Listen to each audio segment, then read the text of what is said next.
আসসালামু আলাইকুম। কেমন আছেন আপনারা? নিশ্চয়ই ভালো আছেন। আল্লাহর রহমতে আপনারা সবাই ভালো আছেন। আবারও আমি আপনাদের জন্য নিয়ে আসলাম আরেকটি গল্প বলার গল্প আর কি, ভূতের গল্প, যেটা আমার পরিবারের সাথে অহরহ হয়েছিল তখন ওই সময়। যারা আমার আগের পার্টির ভিডিওগুলো দেখছেন তারা আসলে বলতে পারবেন এবং বুঝতে পারবেন যে আমি আসলে কী ধরনের গল্প বলি।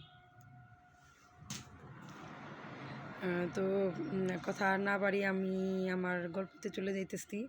তো আমাদের বাড়িটা এমনিতে নির্জন, এর আগেও বলছি নির্জন। ওখানে প্রচুর গাছ, সবাই নতুন বাড়ি করে, তো তো ওখানে দেখা যায় গাছপালাতে ভরা। তো আমাদের বাড়ির পাশে মোটা একটা পুরাতন গাছ ছিল, এই যে কী জানি, শিমুল গাছ, হ্যাঁ শিমুল গাছ, মোটা আর কি। আমাদের বাড়িতে নামার সময় ওইটা। তো একদিন আমি স্কুল যেতেছি, ওখান দিয়ে স্কুল যেতেছি, স্কুল যাওয়ার সময় দেখছি যে পরিষ্কার করা, মানে জঙ্গল ছিল তো কিছুটা পরিষ্কার করা। তো স্কুল থেকে আসার সময় আর অতটা খেয়াল করিনি, ওখানে তাকাইনি।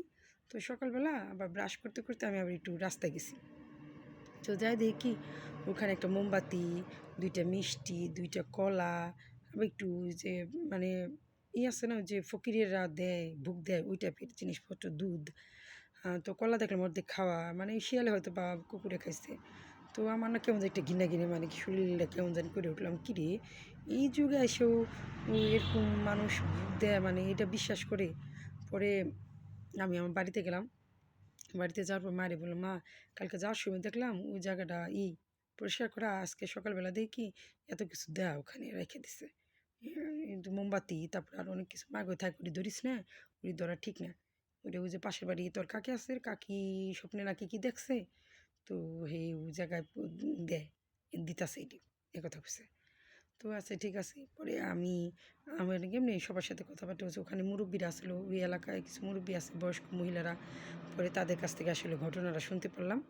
তো সে আমারে বললো, তারা বললো যে এখান থেকে ওই রাস্তাতে বলে যেয়ে যাইতো, তারে বলে মানে গভীর রাতে যেয়ে যাইতো, তারে বলে ওই গাছ থেকে বলতো যে পান খায়া যাও, পান খায়া যাও, ওই কই যাস, পান খায়া যা, এরকম। আর ভয় দেখাইতো বিভিন্ন ধরনের সাউন্ড করে। তো ওই বুকটা দিলে নাকি যে ওই জিনিসটা কমে যায়, উৎপাতটা কমে যায়। আর যে কাকি দিছে সে কাকি শাশুড়ি দিত আগে, তো কাকি শাশুড়ি মারা যাওয়ার পরে এখন কাকি দেয় ওখানে। তো ওখানে দিতেছে আর কি। তো কাকি ওখানে দিতেছে। এই এই যে মনে করেন এই যে একটা ঘটনা ওখানে, মানে প্রচুর, মানে যেখানে গাছ মানুষ থাকে না, গাছপালা থাকে বেশি, এই মানুষের আনাগোনা কম, সেখানেই তো বলে নাকি এরা থাকে। যাই হোক, এটা তেমন কিছু না। তো তারপরে একদিন হঠাৎ করে আমাদের তো হুজুর বলেই গেছে যে এরকম এরকম আপনাদের ভয় দেখাবে। তো দুপুর হয়ে গেছে, আমার আব্বাই ঘুমায় শুয়ে রয়েছে, আমরাও শুয়ে আসছিলাম, দুপুরের ঘুম আর কি। তো হঠাৎ করে আব্বাই তাকায় দেয় কি, আমাদের বারান্দার মধ্যে বড় একটা হাতির পা, হাতি হাইটে যেতেছে বড়।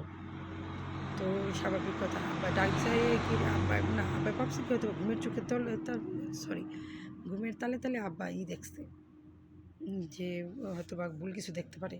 তো আব্বা আবার কিছু কি কি, আব্বা এবার কি চোখটা ডলে আবার তাকাছে, দেখি না সত্যি বড় বড় দুইটা হাতির পা আমাদের ঘরে বারান্দাতে। তো আমি যতটুকু জানি যে আল কোরআন শরীফ যদি যে ঘরে থাকে সেই ঘরে সাধারণত এটি ঢুকে না, তো ওরা বারান্দাই আর কি। পরে আব্বা কী করছে, ডাক দিচ্ছে, আব্বাই করে উঠছে, লাফ ধরছে, উঠে যায় তাদেরকে, যায় উঠছে, উঠে যায় দেখি কিছু নাই। পরে আব্বাই সবাই আমাকে ডাক দিচ্ছে যে তোরা সাবধানে থাক, যে দোয়া কালিমা পড়তে থাক, আমি একটা খারাপ জিনিস দেখছি। আবার বলে না যে কী দেখছি। পরে আব্বাই আমাদের সাথে এই ঘটনাটা শেয়ার করছে। তো আজকে পর্যন্ত থাক, 4 মিনিট হয়ে গেছে। আপনারা সবাই ভালো থাকবেন, আমার জন্য দোয়া করবেন। নেক্সট ডে আরেকটা গল্প নিয়ে আবার আমরা এই সময় হাজির হব ইনশাল্লাহ। আল্লাহ হাফেজ।